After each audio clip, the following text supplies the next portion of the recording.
روگردانے لوی سبب دا غفلت تے. رب العالمین قرآن شریف کے فرمائی الہاکم التکاثر، وے انسانانو تاسو دا مالونو او دا بچو ډیروالی غافل کړي. واقعی چې یو سړی لګی په دې سوچ او فکر کې چې زما مال دې ډیر شي او ټول ورځ هم دې پسې منډې ترړې وای، زما بچی دې زیات شي، زما قوم قبیله دې زیات شي، او ټول ورځ او شپه په دې قصو پسې منډې وای، دې د الله نه غافل ای. دی منځ ته خیالي که منځ کوي هم د منډو ترړو منځ نه د الله تعالی ذکر و اذکار او تلاوت ته خیالي، دی دا تلاوت او ذکر د دولت او د مال او د ګټو په میانس کې رکاوټ ګڼي. کدا سپاره تلاوت کوم خو دی ډیوټی له په وخت نه رسم، کدا لږ وختي پاسو به رسکن، کدا تلاوت کوم نو دا دکانداری میں خرابیږي، دا ګاک را نزي، نو زما مال به کم شي، دولت به کم شي. الله فرمایي وی تاسو د دنیا د مال منډو ترړو، د بچو د پاره منډو ترړو او د دې سیزونو ډیروالی د الله نه غافل کړي. چې کله انسان غافل شي دته باغی وی بیا دې د الله د حکمونو روګردانی کوي، نو د آخرت سزا مشتا در ترستو او د دنیا سزا مګورشتا. په دې آیت کې خو الله د دنیا د سزا د آخرت د سزا ذکر کوي، او په نور آیاتونو کې رب العالمین بیا د دنیا د سزا ذکرم کوي چې خدای دا انسان بیا په دنیا کې رونیسي او چغته وباسي. بنی اسرائیل دا یو مضبوط قوم و لکه څنګه چې زمونږ مسلمانان په دې زمانه کې یو مضبوط قوم دی،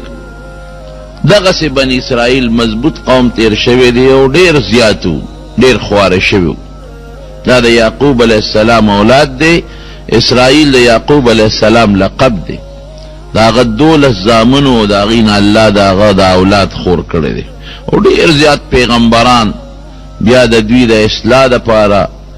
او د دې د هدایت لپاره رب العالمین را لېږلي دي. او تورات شو، زبور شو، انجیل شو، دا غټ درې واړه کتابونه د دې خلقو د دې بني اسرائیلو د اصلاح لپاره په مختلفو زمانو کې پروردګار را لېږلي دي. دا الله احسانات په دومره و چې د حد نه وته، لکه څنګه چې په موږ د الله احسانات دي. قرآن شریف کې الله فرمائے یا بنی اسرائیل اذکروا نعمتی التي انعمت علیکم، اے بنی اسرائیل دا یعقوب علیہ السلام اولادا زما پرزونه یاد کې کنه، زما نعمتونه ځان تر مخکې کې چې تاسو باندې ما کوم نعمتونه او احسانات کړی دي. وانی فضلتکم علی العالمین، تاسو ما د هغې زمانې په ټول مخلوق غوره مخلوق پیدا کړی وی. لکه اوس چې زمونږ دا وایو علما هم درته وایي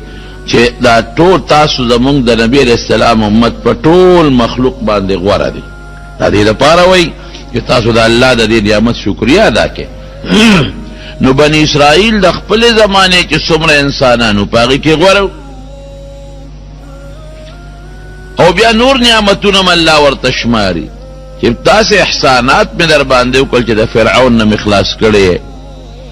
داسې احسانات مې در باندې کړي دي چې من او سلوات رنجبین سیسې به مې در کولې، داسې احسانات مې در باندې کړي دي چې ستاسو دشمن فرعون مې ستاسو وړاندې هلاک کړی دی، داسې احسانات مې در باندې کړي دي چې تورات مې در کړی دی، داسې احسانات مې در کړي دي چې چینې مې د کاڼي نه راخوټ کولې دي، داسې احسانات مې کړي دي چې بیت المقدس مې در باندې آزاد کړی دی. داسې لږ نه ډیر زیات نعمتونه دا الله تعالی په بنی اسرائیلو کړی دي. لیکن څنګه چې په موږ الله احسان کړی دی، ډیر احسانات دي په موږ، داسې په هغوی موږ هم تاسو ته هغه د الله نعمتونه در یادو چې شکریا ادا کړئ. دارنګې به پیغمبرانو بنی اسرائیلو ته د الله هغه نعمتونه ور یادول چې دې شکریا ادا کړي. لیکن وروڼو د الله نه باغیان شو، د پیغمبرانو خبرې نه منلې. اوس خو علما لګیا دي خلکو ته نصیحت کوي، هغې ته ډایرکټ پیغمبر براته. هر قوم کې به جدا جدا پیغمبرو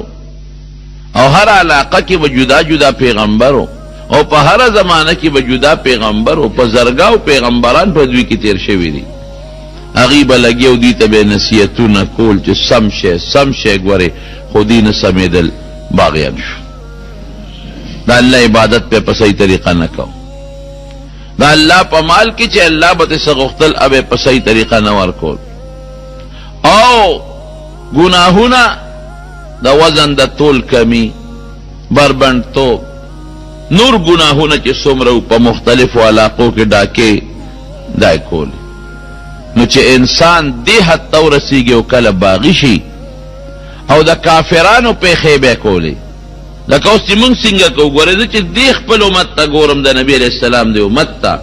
او بني اسرائیلو ته ګورم، نو خبره تقریبا یو شان روانه ده. نبی کریم صلی الله علیه وسلم فرمایي وی په پخوانو قومونو کې چې کم ګناهونه تیر شوي دي او کمې غلطۍ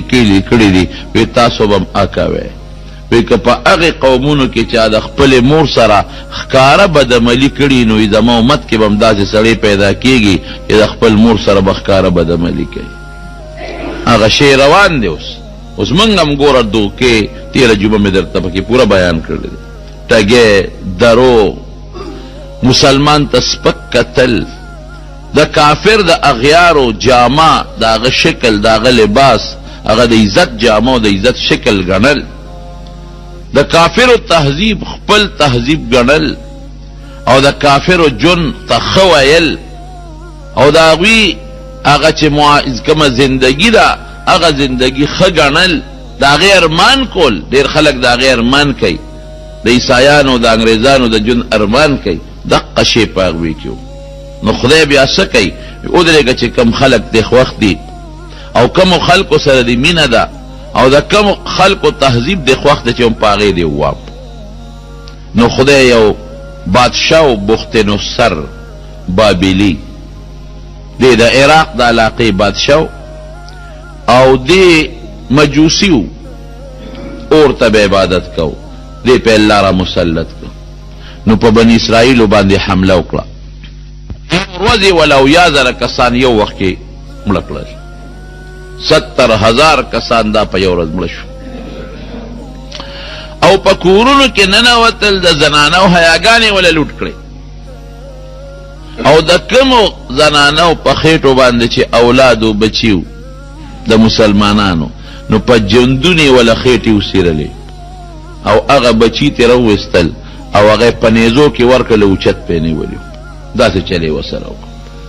د الله عذاب خو بیا سره سم نه دی کنه. کله چې د خدای عذاب راشي،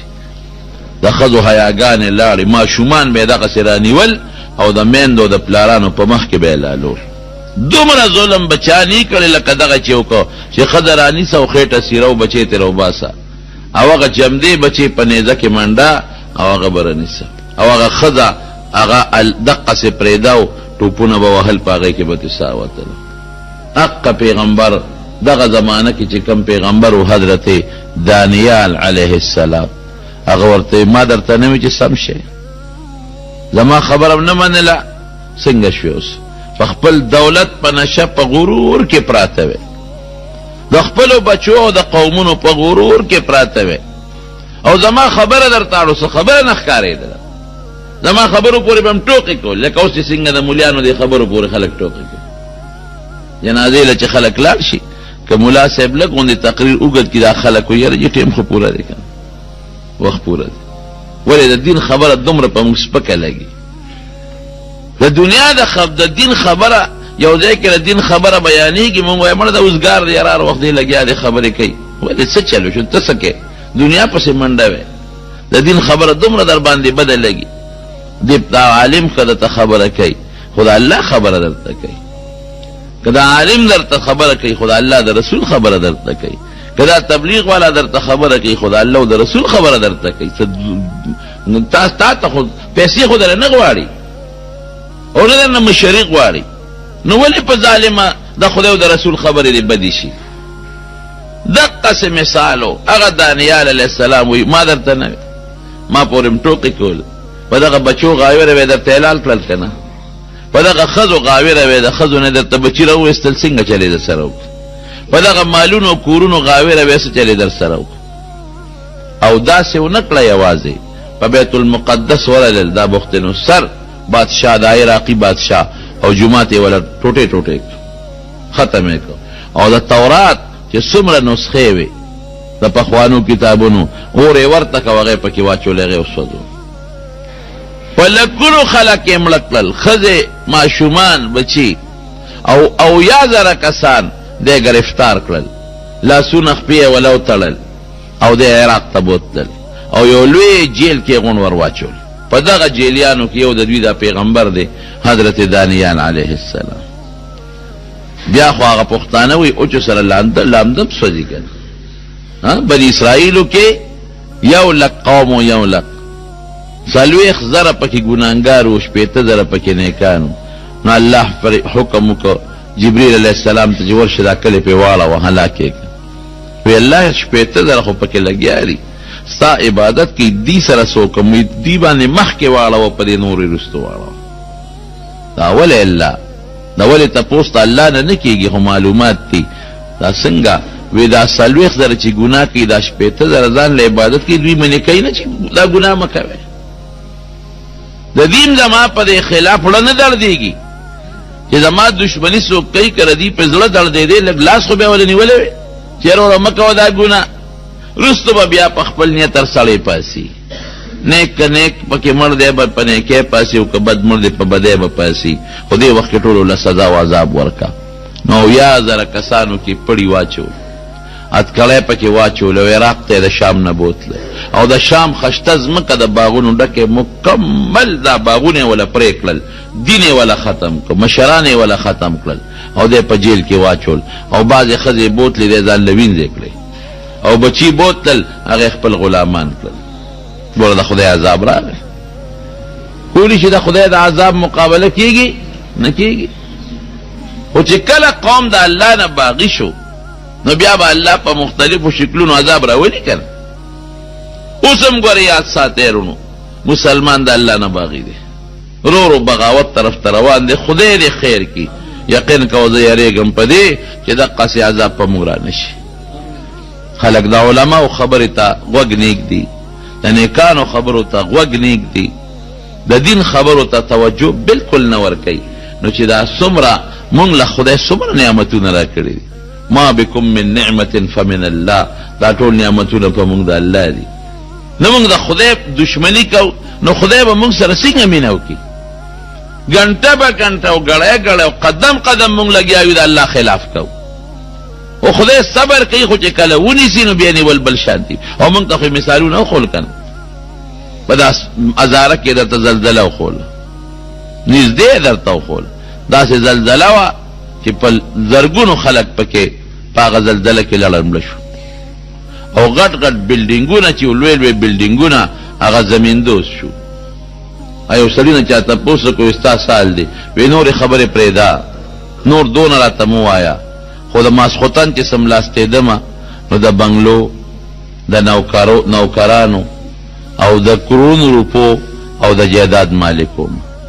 او اوس دې وخت کې دقه د خپلو جامو مالک یم نورې سم نشته ختم بیا درته سیلاب وښو چې د کوم ځای نه سیلاب دنیا را په مخه کړه او څومره غټ غټ بلډینګونه پکې لاړل لوش څومره غټ غټ پلونه یې یوړل او څومره د خلکو ځمکې روانې کړې اوسه پورې د هغه ځمکې څوک نشي آبادولی او نه هغه پلونه تر اوسه پورې څوک آبادولی شي اوس درته نور هم ښایي خلک وایي ګراني شوه چینی ګران شو اوړه ګران شو تیل ګران شو ګیس ګران شو بجلی ګرانه شو بجلی نشته او ګیس نشته دا د الله عذابونه دي چې په مختلفو شکلونو په موږ د پاسه راځي د الله عذاب خو یوازې داسې نه چې څپېړه ده نو باسي نه خو په عذابی دی که نه ته الله خفه کې ما چې یو سړی خفه کوي زه به څنګه خوشحاله کړم چې زما په لاس کې خوشحالي چاته هم خوشحالي ورنه کړم ولې ترې ما خفه کې زه تا خوشحاله کړم نو مونږ د الله خفه کوو خوشحالي خو د الله په لاس کې ده نو مونږ به الله څنګه خوشحاله کړي سوال نه پیدا کېږي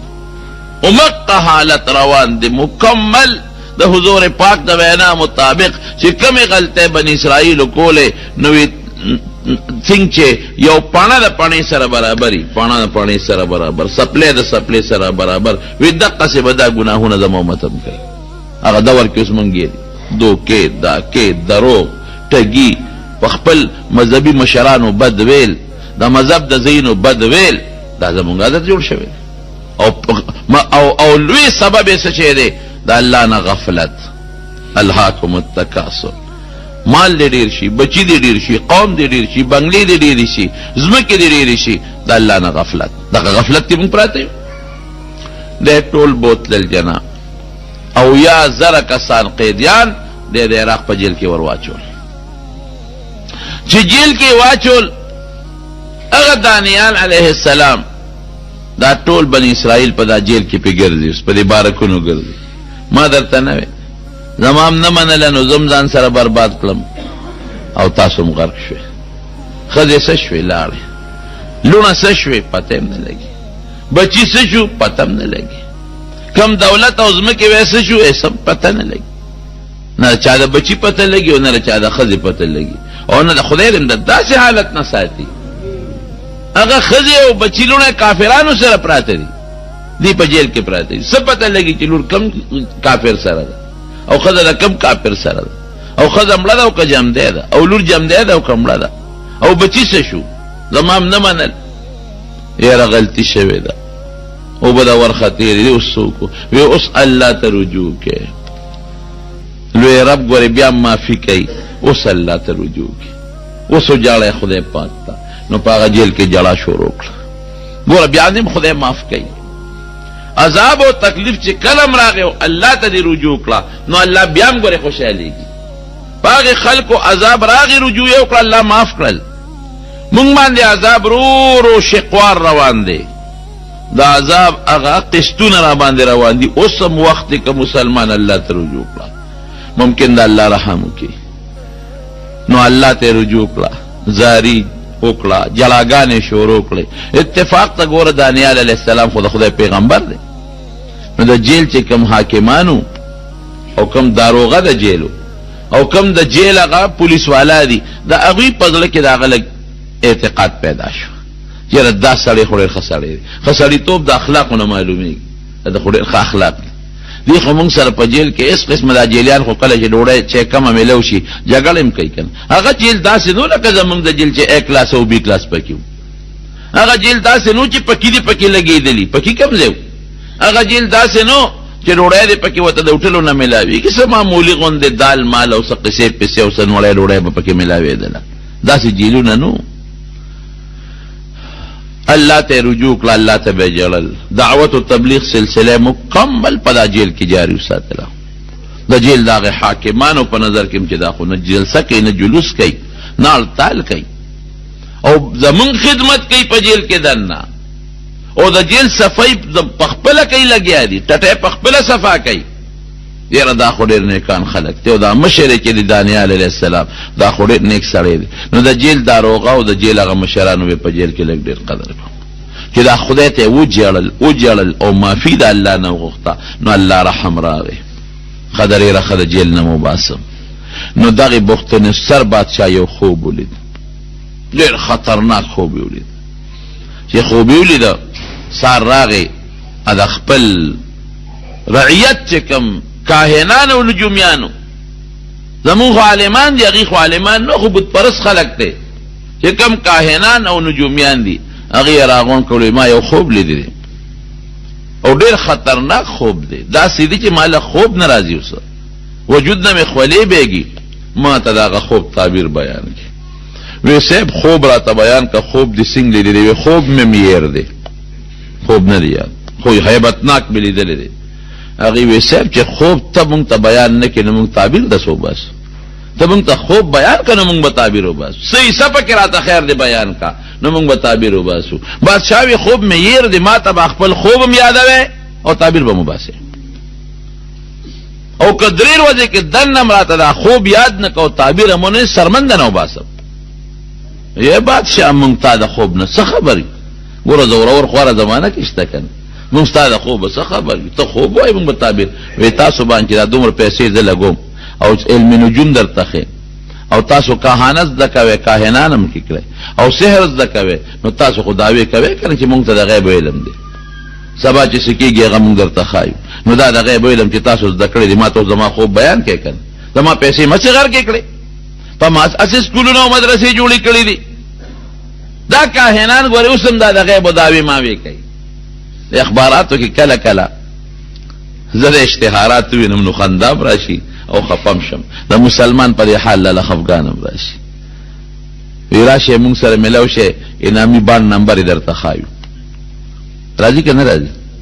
انعامي باند نمبر درته خایو او امتحان د کامیابی هغه شیزونه درته خایو نو زمون خلق ناپوهه دي کنه لاړ چې پیسې میسې ته والی او څه چل ول وسره وکړه لکه کاغذ ته دومره پوهه وي چې تا ته انعامي باند خی چې کم باند براخیږي نو دغه باند ځان له ولې نالي چې د کوڅې د ناستې نه خلاص شي هغه به فوټ پات د پاسه غریب ناست دی پېښور کې ځان له کوټې دکانګي نیولې دی او ټولو چینم راکاږي نو ځان په غم اخته دی پیسو ته د بل جیب ته سترګې نیولې دي نو خو دغه باند نمبر دې ځان نه معلوم کې روزي کروڑونو روپۍ به روزي غم نه بخلاص شي او چې تا ته ستا بچې پاس کولی شي نو خپل دې پاس کړي چې د پلوین او قریبې کې غم نه بخلاص شي یو ځل پېښور کې روان وم دی بالا حساب سره هلته دا جادوګران دا دغه ناستې دا مرغو والا دا کتابونو زما یو مریض ته پوست لتلم تیز هم خیال مې نو زما دې پیسې ته یې ګوتې واچولې ایله کار یې غورځولی به خدای دا سم چې مې وکتلو دا خدای والی دا سخا نسواري دی او دا زیل غاښونه یې نیولې دي او لاندې ناستې او مرغۍ ورته ناستې دي ما ویل خدای ظالم اوس په دې پټ پات را غورځولی وم خیر دی وی دلته راشي چې قسمت ته لټیک کړم الله اکبر ما یې زما قسمت الحمدلله ډېر مزیدار دی او ډېر زه د خدای نه په خپل قسمت خوشحال یم خپل ټیک که چې د دې ناستې نه خلاص شي دې مرغو نه خلاص شي ته د کور د خدای عبادت وکړو چې د بالغ ته ډډه ووایې په پوزه کې د خړ پوزه کې د پاسه زه بابا وایي مونږ څه پته وه دقه زمونږ د خلکو کار دی څوک واغلته اخبار کې وایي ګارنټي کې ساتھ ګارنټۍ سره بچې ورکو ګارنټۍ سره زوی ورکو الله اکبر ګارنټۍ زوی ګارنټي تا سره خدای فیصله ده یهب لمن یشاء اناسا ولمن یشاء الذکور چاله لونه ورکوي چاله زامن او یزوجهم ذکرانا و اناسا چاله لکان جنکې دواړه ورکوي ویجعل من یشاء عقیما خدای وی زه څوک شڼ جوړوم نو چې خدای څوک د چا د شڼتوب فیصله کړي دا ګارنټۍ والا زوی ورکولی شي خدای چې د چا د لونو فیصله کړي دا ګارنټۍ والا به له زامن ورکړي نو موږ دومره ناپوهه یو د غیب دعوې به خلک کوي موږ به زر ورځو نه ګورې پام کوه او دله پوهه ده که نه د ډېر لوی علم کړی د غیب او علم چا سره دی قل لا یعلم الغیب الا هو قرآن یو آیت نه دی په سوونو آیتونو کې دی چې د غیب او علم صرف الله دی نبی کریم صلی الله علیه وسلم یو ځل ملاستو یو ماشومې تمبل و چې تمبل یې و نو په هغه تمبل کې یو ټکې ده ووایي چې وفینا نبی یعلم ما فی غدی وی مونږ کې داسې پیغمبر دی چې د سبا علم ورسره دی وی مونږ کې داسې پیغمبر دی چې د سبا علم ورسره دی حضور پاک وی دا ټکې مه وایه مخکې چې د نورې کمې غزلې وی هغه وایه دا به پکې نه وی نور شعرونه وایه د غیب و علم چا سره دی الله سره بنده سره نشته نو اوس هغه ورته وی چې تاسو خو په ما یونیورسټۍ کالجونه جوړ کړي دي او تاسو دعوی کوي چې زه کهانت زده کوم او دا ساحران جوړ شو او تاسو جادوګران جوړ شوئ نو تاسو دعوی خو کوي چې مونږ ته د غیب و علم دی که نه زما خوب معلوم کې که نه چا به ماله به خوب هم معلومه وی او د خوب تعبیر به معلومه وی او که معلوم نه که درې ورځې الټیمیټم نو درې ورځې دننه کې سرمنده نه وباسم نو جومیانو لاسونه رپېدل چې دا څه په غم واوړېدو مونږ د خوب نه څه خبر یو چې د څه خوب لیدلی دی او بادشاه نه خوب یې دی کې خبره خوره شوه دا خبرې ډېرې زر خورېږي زمونږ د غریبانانو دا قصې چې وي دا دومره نه خورېږي او د بادشاهانو چې مسلې پیښې شي دا زر خورېږي تاسو وګورئ که نه های میمو سکینډل او بل سکینډل دنیا ته خبر ده جیل ته خبره ورسېده دانیال علیه السلام د جیل هغه داروغه زه ورغی وی داسې کار دی تاسو بادشاه خوب لیدلی دی او تعبیر غواړي او خوب هم غواړي وی ما ته دا خوب هم معلوم دی او تعبیر هم ما ته معلوم دی او لړ شه بادشاه ته دی ووایه چې دغسې جیل کې یو سړی دی او هغه ته ستا خوب هم معلوم دی او ستا د خوب تعبیر هم معلوم دی او دی کې داروغه ته وایي ستا هم خیر دی او زما هم پکې خیر دی وایي ستا پکې دا خیر دی چې ستا ته به بیلې ولګي درجه به دې اوچته شي نمبر به دې زیاتې شي ترقي به درته میلاو شي او زما پکې دا خیر دی چې ممکن ده د جیل نه وځم دا ملګري هم د جیل نه وباسم او د جیل داروغه وایي چې ګورې زمونږ دا بادشاه ډېر سرکشه دی او اسې نه چې زه ورشم او نه راته خوب معلومي او نه راته تعبیر معلومي نو موږ پې بېغمه نه کې موږ له کارونه ګورې او نه که نه به زه دعوې سره درته وایم چې ما ته خوب هر څه معلوم دی خو ته ورته ووایه دا داروغه لاړ بخت نصر ته وایي چې دغسې ما سره جیل کې صاحب یو قیدي دی او ډېر ښه سړی دی او ټول صفتونه یې وکړل هغه قیدیانو کې دی چې هغه د شام نه موږ راوستي دي ډېر نیکان خلک او ډېر عبادت ګزار دی او دا مخې رڼا کوي او هغه دا دعوه کوي چې ستاسو د بادشاه خوب هم ما ته معلوم دی او تعبیر یې ما ته معلوم دی وی شابه فورا یې راوله خشته جامې ورته واچوه جیل نه وباسه ښکلې جامې ورته واچوه حاضر کړه د جیل هغه داروغه راغی او دانیال علیه السلام ډېر ښکلې مزیداره جوړه راوړه یې ورته واچوله وی راځه ستا خو کار وشو بادشاه له دې بوځم چې لال بخت نصر په خپل تخت ناست دی ورغې سلام یې ورته وکړه داروغه ورسره دی نو دی بر اوچت کو په تخت کې وی زما خوب تا ته معلوم دی ما ته زما خوب ویلی شوی یو څه او تعبیر به یې مو وی او بلکل وی ښه دلته راځه په تخت کې کښېنه او چې څومره کاهنان او نجومیان او دا خلک ناست دي وزیران دام په دربار کې ناست دي بادشاه ورته ویل اول د نه یو تپوس کوم وی زما د دربار خو دا طریقه ده چې څوک دلته راشي ما ته سجده کوي تا ما ته سجده ولې ونه کړه زما تعظیم دې ولې ونه کړه اوس که دانیال علیه السلام ورته دا وایي ګوره پیغمبر ګوره عقلمنه مې پیغمبر له خدای ډېر عقل ورکړي کا ورته دا وایي چې نه صاحب زه خو پیغمبر یم پیغمبران خو چاته سجدې نه کوي که دا ورته وایي چې ما ته خو خپل خدای ویلی دي دا خو ګناه ده نو ممکن ده چې سزا وله ورکړي هغه جذباتي بادشاه و د دوی دشمن و او ورته څه وایي وی صاحب زما یو مالک دی دا دانیال علیه السلام ورته وایي زما یو مالک دی او زه ورته رب ویم ته چې څنګه خپل ورته رب وی هغه مالک هغې رب ما له ستا د دې خوب پویه را کړې ده نو که ما تا ته سجده کوله نو ستا نقصان نو زما نقصان وی زما څه نقصان دی او ستا څه نقصان وی زما دا نقصان و چې ما له د دې خوب پویه را کړې ده چې دا کوم خوب تا ته اوس بیانو د دې علم یې را کړی دی نو که ما د هغې مالک ما ته دا ویلی دي چې ته به ګورې سجده بل چاته نه کوې صرف ما ته به کوې نو که ما اوس تا ته سجده کړې وي نو ما نه به دا علم وویلي نو زما هم تاوان شو ستا هم تاوان شو که نه چې د خوب علم رانه لاړ نو ته به دقسې ناست دی او څوک درته خوب بل څوک نه شي ویلی یاره وی ته خو ډېر هوښیار یې وی زه د خپل اور عبادت کومه خو چې مخامخ ورته ناست یم نو سر ورته ښکته کوم او چې دې خوا شم نو بیا پې پروا نه ساتم خپل کار به کوي او ګوره ستا مالک چې دی هغه ته نینې او بیا هم ته دونه قدر کې بیا هم ته دومره لحاظ کې ته خو ډېر ښه سړی یې وی ښه اوس ووایه زما خوب څنګه دی ما څه خوب لیدلی دی مشرق ته ورسېد او دا بل لاس مغرب ته ورسېد او دا بوت سر د سرو زرو دی سر او سینې د سپینو زرو ده او دا خېټه د تانبې ده او دا پتونانی د پیتلو دي او د کونډو نه لاندې د خپې د اوسپنو دي او دا لاندې د پنجې د خټو دي او ته ورته حیران ګورې چې خدایه دا لا څنګه بوت دی او هر اندام خپل چمک وای سر د سرو زرو چمک وای سینې د سپینو زرو پړق وای خېټه د تانبې پړق وای رونونه د پیتلو پړق وای او لاندې خپې د اوسپنې چمک وای او لاندې خپې په خټو کې دي نو ته حیران یې چې دا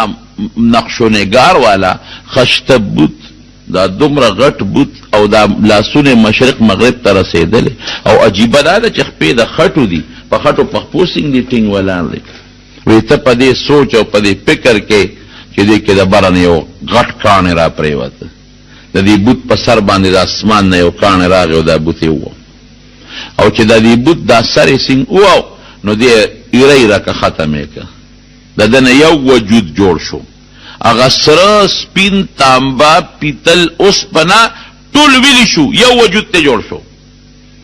مخکې خو سره ځان له سپین زر ځان له پیتل تانبا ځان لوا اوس ټول ګډوډ شو ارڅ ګډوډ شو او هغه کانه غټېده د بوته غزه د اسمان د زمکه پورې هغه کانه ونیو وی په دې سوچ کې وچرا ویښ شوې خوب مې تما چې سوې دقه سي دي دي به دقه ټکي مې دي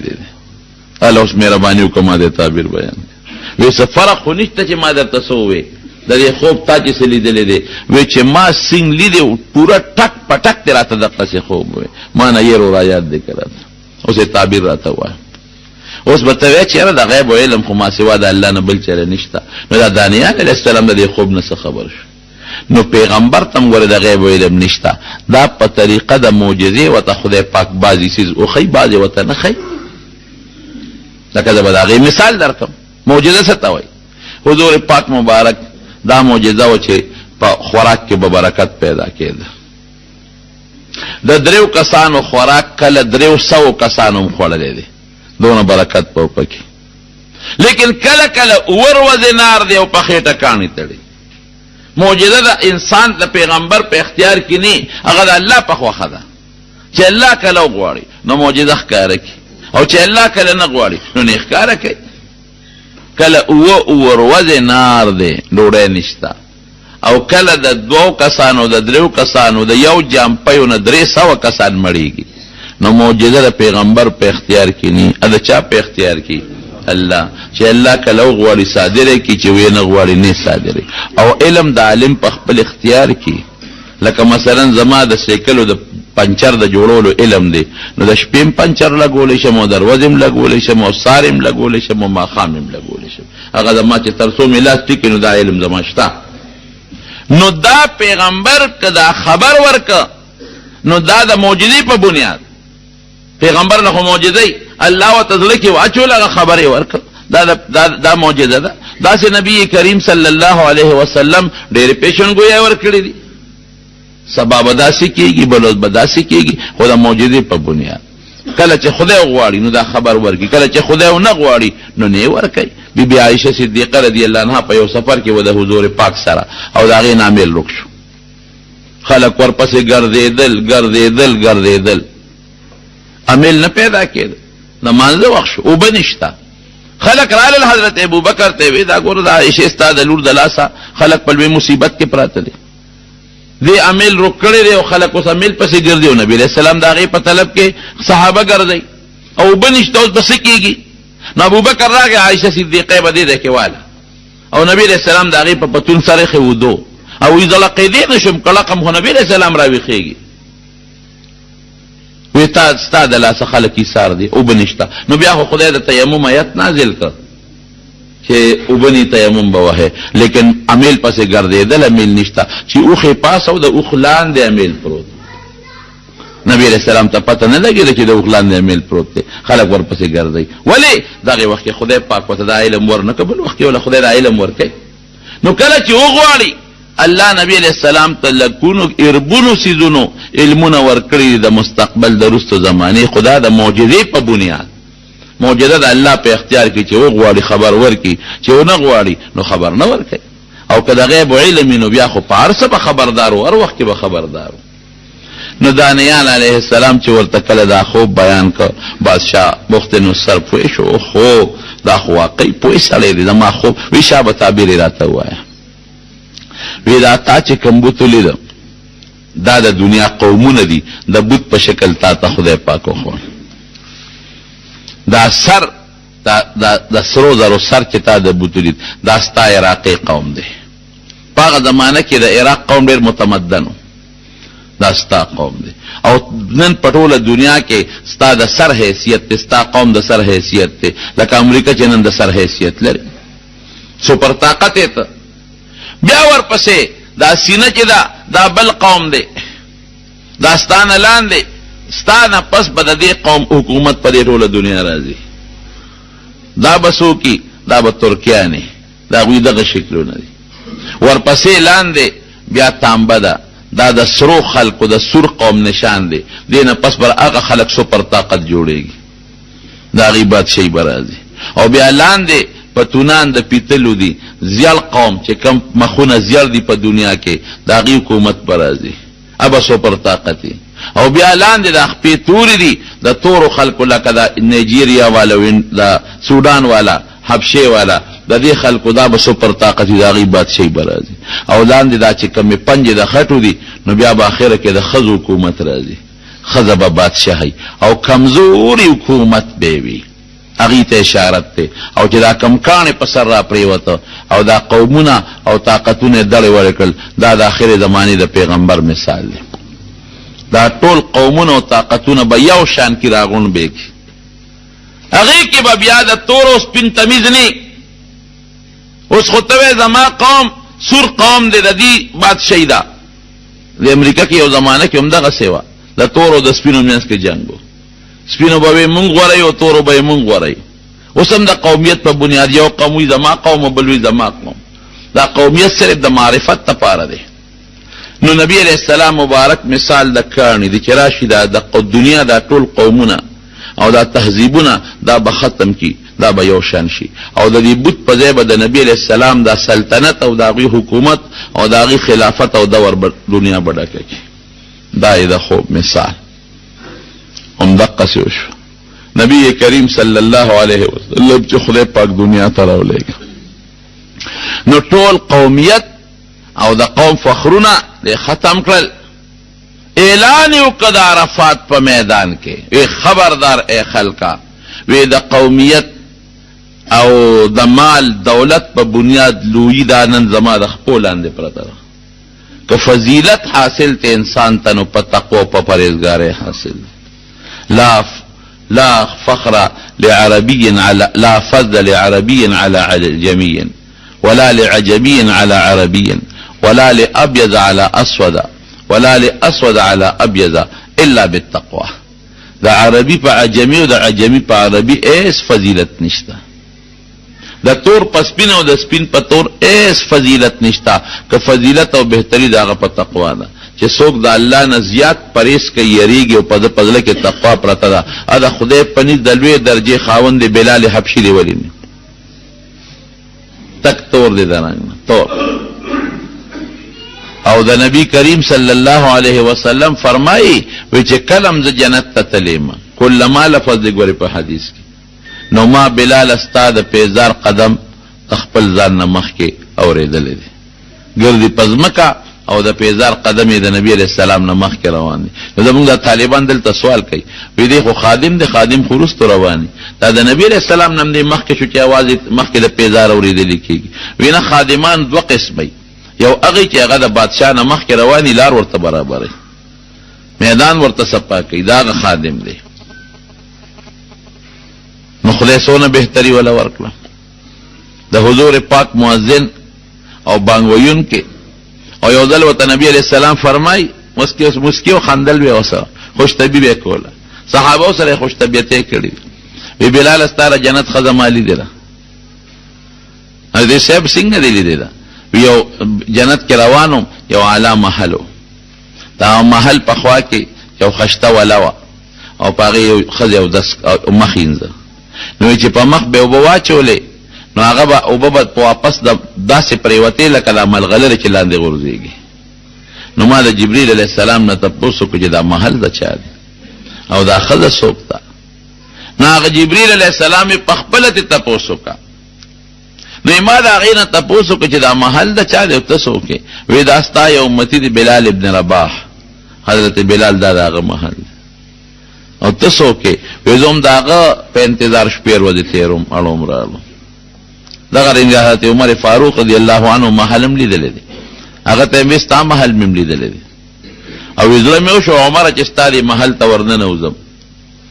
خو بیا ستا غیرت را مخکې ته ډېر غیرتي هسې نه غوسه دله در نه شي.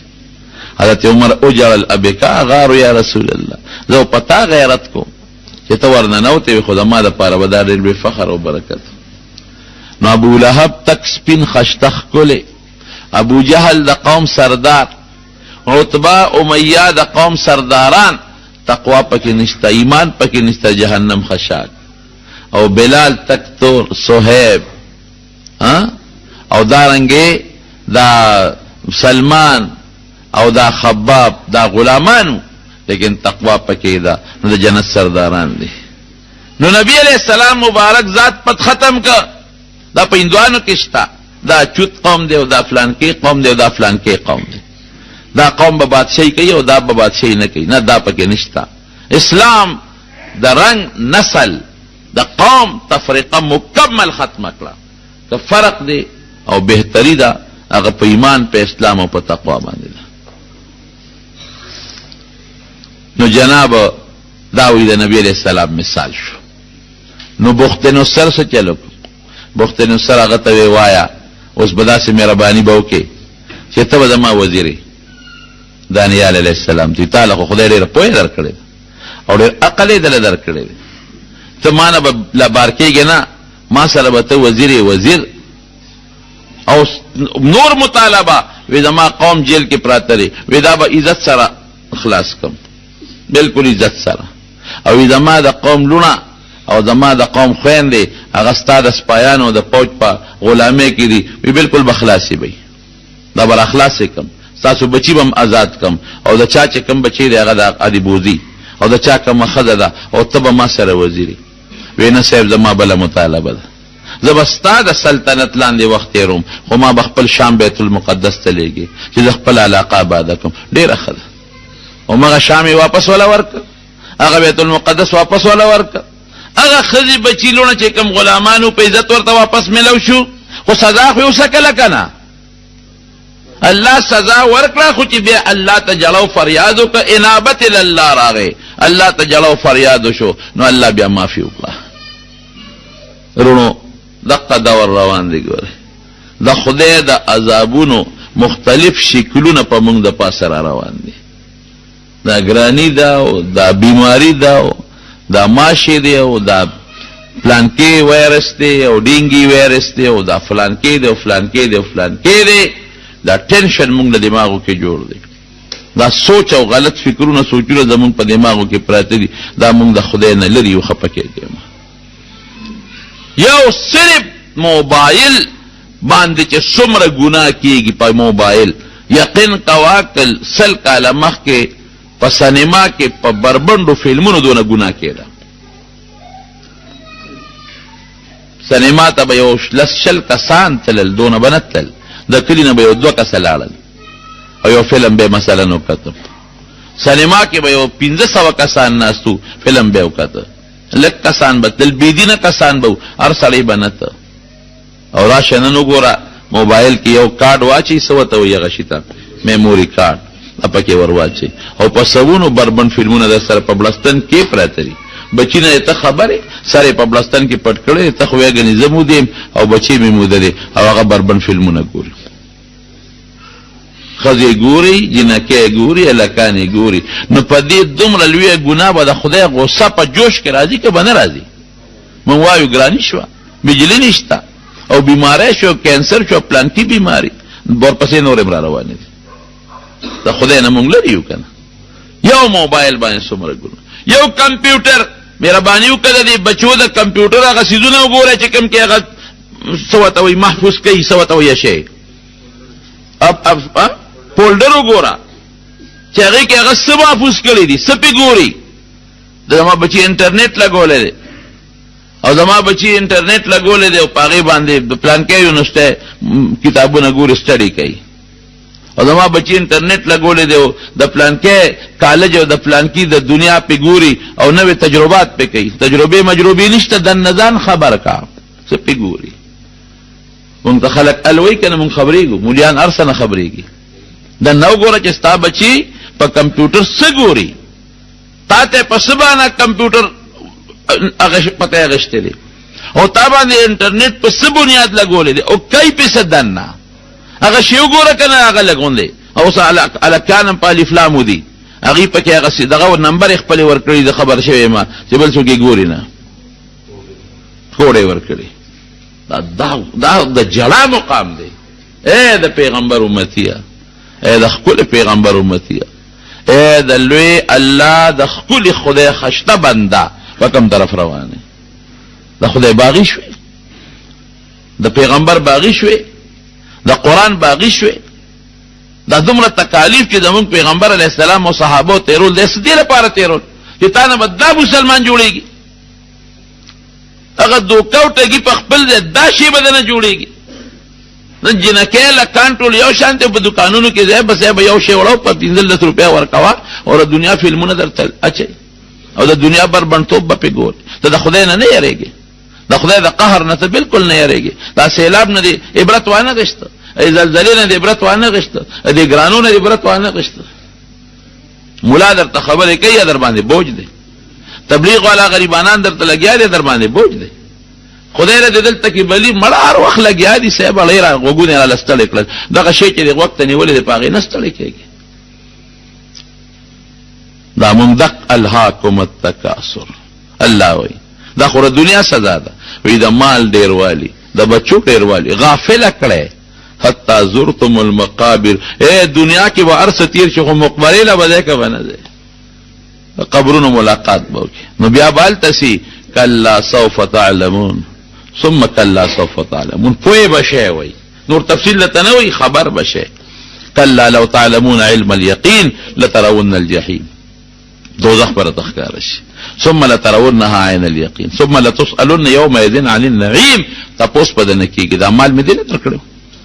دا ځواني می دې درکړو دا سترګې دې درکړو ته به زناکارې ته ګوره دا غوګونه می دې درکړو ته به دمتوب اوري دا خله می دې درکړو ته په کانزل کې دا په خدای سمرا یاد ک په دې سترګو دې الله ته او د الله کائنات او رسونه عبرت واغش او په دې غوګونو دې د خدای ذکر او د الله دین سمرا وریدا هغه د بنی اسرائیل او قصه ده حذو النعل بالنعل څنګه سپلې برابر ده قصید د حضور پاک مبارک پیشنګوئی ده چې بنی اسرائیل کې مور سره چا علانیتن ښکارا زنا کړی وي د محمد کې هغه خلک پیدا شي خپل مور سره بدغه څه کوي دا به کېږي خو خدای دې موږ د عذاب نه وساتي ورونو بس یو خبره درته الله ته رجوع کوي زمون خدما خو رونه دومره محبت سره مال راځي منزله د لری لری زینا نو زما پیرځونه د چې تاسو ته وې د کرور چې ورته څنګه وې یو دا مهرباني کوي الله یاد ساتي الله ذکر کوي استغفار ډیر وای استغفر الله استغفر الله استغفر الله رسول الله صلی الله علیه وسلم فرمای وی زه روزانه سل کرت استغفار وې او بل روایت کې راځي وی سل و زیات استغفار وې روزانه نبی علیہ السلام فرمای